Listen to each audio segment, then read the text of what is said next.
అధ్యక్ష గౌరవనీయులు భట్టి గారు మేము అడిగిన ఏ ప్రశ్నకు కూడా సూటిగా సమాధానం చెప్పలేదు అధ్యక్ష.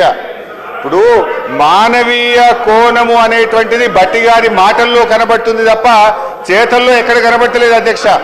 అధ్యక్ష మేము ఈరోజు సూటిగా 5 DAలు ఎప్పట్లోకి ఇస్తారు, PRC ఎప్పట్లోకి అమలు చేస్తారు, CPS ను ఎప్పట్లోకి అమలు చేస్తారని సూటిగా అడిగాం అధ్యక్ష.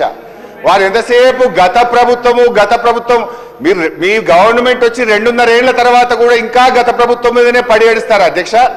అధ్యక్ష మా ప్రభుత్వ హయాంలో 88,000 మంది ఉద్యోగులు రిటైర్ అయ్యారు. ఇయర్లీ కూడా లెక్క చెప్పమంటే చెప్తా. BRS 9 ఏళ్ల కాలంలో 88,000 మంది ఉద్యోగులు రిటైర్ అయితే వారందరికీ పెన్షన్ బెనిఫిట్లు మేము ఇచ్చాము. మీరు ఎప్పట్లోకి ఇస్తారో చెప్పండి. సో ఈ ప్రభుత్వం పెన్షన్ బెనిఫిట్లు రిటైర్డ్ ఉద్యోగులకు ఇవ్వడం పట్ల, PRC DA విషయంలో, CPS విషయంలో ఉద్యోగుల పట్ల మోసపూరిత వైఖరికి నిరసనగా BRS పార్టీ తరఫున తీవ్రమైన నిరసన తెలియజేస్తూ వాకౌట్ చేస్తున్నాం అధ్యక్ష.